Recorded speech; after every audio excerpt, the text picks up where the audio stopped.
जय हिंद दोस्तों, स्वागत है अपने इस यूट्यूब चैनल रूपचंद टीजीएस गुरु में। दोस्तों, आज के इस वीडियो में हम कक्षा 12 के विद्यार्थियों के लिए साहित्यिक हिंदी के मोस्ट इम्पॉर्टेंट क्वेश्चन लेकर आए हैं, जो 2023 बोर्ड एग्जाम के लिए वेरी इंपॉर्टेंट से रहेगा। सबसे पहले बच्चों हम लोग गद्यांश देखेंगे। देखो, परीक्षाओं में सब गद्यांश दिया रहेगा और उसमें से प्रश्न और उत्तर आपको छांटना है। तो चलिए देखते हैं। एक गद्यांश है, मोस्ट इंपॉर्टेंट है, कई बार परीक्षाओं में पूछा जा रहा है।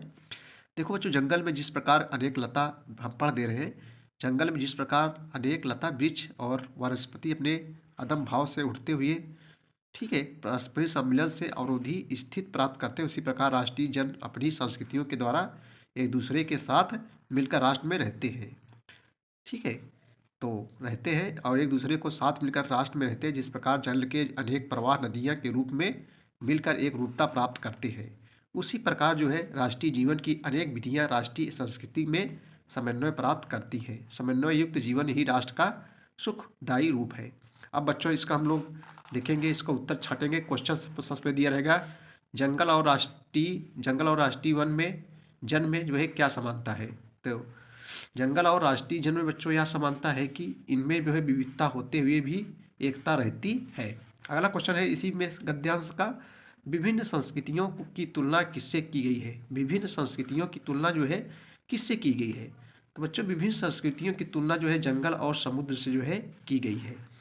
अगला क्वेश्चन है, आदम और अविरोधी का शब्दार्थ बताइए। आइए इसका उत्तर देखेंगे। आदम का अर्थ है प्रबल या प्रचंड, तथा अवरोधी का अर्थ है विरोध न करने वाला। रेखांकित अंश की व्याख्या कीजिए। अभी हमने जो गद्यांश दिया बच्चों, उसका जो है व्याख्या करना है। रेखांकित अंश की जो है व्याख्या कीजिए। आइए उस रेखांकित अंश का जो है व्याख्या करते हैं। देखो, रेखांकित अंश की जो है व्याख्या इस प्रकार है, राष्ट्रीय संस्कृति अथवा राष्ट्र के अस्तित्व के लिए भाषा, धर्म, जाति, संप्रदाय आदि पर आधारित भेदभाव की जो है विस्मृत कर देना चाहिए और पारस्परिक पारस्परिक एवं विविधता में एकता की भावना का परिचय देना चाहिए। इस प्रकार की जो है समन्वयात्मक भावना के परिणाम स्वरूप ही किसी राष्ट्र के नागरिक सुखद जीवन व्यतीत करने में सफल हो सकते हैं। उपयुक्त पाठ का शीर्षक एवं जो है लेखक का नाम लिखो। उपयुक्त पाठ का शीर्षक एवं लेखक का नाम लिखो। तो प्रस्तुत गद्यांश राष्ट्र का स्वरूप नामक शीर्षक से उद्गृत है तथा इसके लेखक जो है वसुदेव शरण अग्रवाल जी हैं। चिंता, अगला क्वेश्चन जो एक नंबरी है, चिंतामणि के रचनाकार कौन है। तो बच्चों, चिंतामणि जो रचनाकार है आचार्य रामचंद्र शुक्ल जी है। यही चिंता करना है, किसकी चिंता करें, राम की चिंता करें।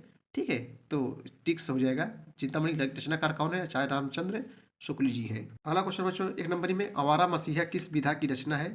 तो आवारा मसीहा क्या है, एक जीवनी है। ठीक है बच्चों, क्या है, एक जीवनी है। छायोत्तर युग का काल क्या है।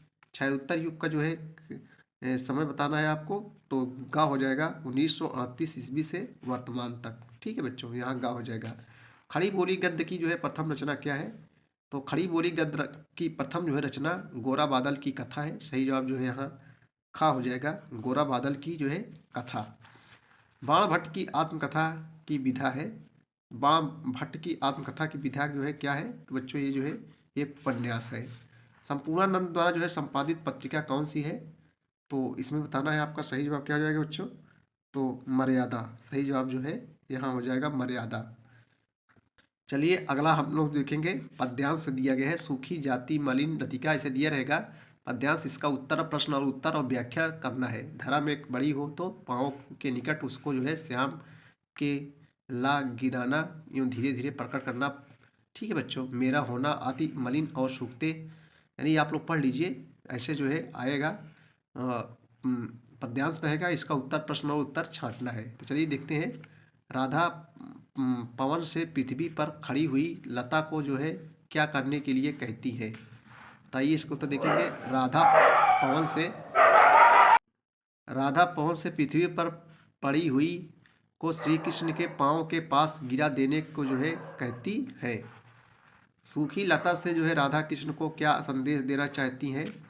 तो बच्चों, सूखी लता से राधा कृष्ण को यह संदेश देना चाहती है कि मैं प्रेम से रहित होकर किस प्रकार जो है नित्य या सूखती तथा मलिन होती जा रही हूँ। अगला क्वेश्चन है इसी में इसका पद्यांश का, पीले पत्ते को जो है श्री कृष्ण के सामने लाने से राधा का जो है क्या अभिप्राय है। आइए इसका उत्तर देखेंगे। पीले पत्ते को जो है श्री कृष्ण के सामने लाने से राधा का अभिप्राय यह है कि मैं भी जो है प्रेषित पतिका नायिका के समान पीली पड़ती जा रही हूँ। उपयुक्त गद्यांश की रेखांकित पंक्तियों को जो है व्याख्या कीजिए। रेखांकित अंश की व्याख्या इस प्रकार है। राधा कहती है कि हे पवन, यदि किसी नए वृक्ष का जो है कोई पत्ता पीला पड़ गया हो तो उसे जो है प्रिय के सामने धीरे से रख देना और उन्हें जो है बताना कि उसी उसी में राधा भी प्रेषित पतिका नायिका के समान पीली पड़ती जा रही हूँ। पाठ का शीर्षक तथा रचयिता के नाम का उल्लेख कीजिए। तो बच्चों, प्रस्तुत पद्यांश के पाठ का शीर्षक पवन दूतिता तथा जो है इसके रचयिता है अयोध्या सिंह उपाध्याय हरिओद है जी। ठीक है। उपयुक्त उदाहरणों में जो है व्यक्त रस का जो है नाम लिखकर उसके जो है स्थायी भाव का उल्लेख कीजिए। तो प्रस्तुत उदाहरण में जो है वियोग श्रृंगार रस है तथा और इसका स्थायी भाव बच्चों रति है। प्रोसिता सा में कौन सा अलंकार है। प्रोसिता सा में जो है उपमा अलंकार है। राधा सूखी और मलिन लतिका के माध्यम से पवन दूतिका के द्वारा जो है क्या संदेश दिलाना चाहती है। तो राधा सूखी मलिन लतिका के माध्यम से जो है पवन दूतिका के द्वारा यह संदेश देना चाहती हैं कि राधा भी आपके वियोग में सूखती और होती जा रही है। ठीक है।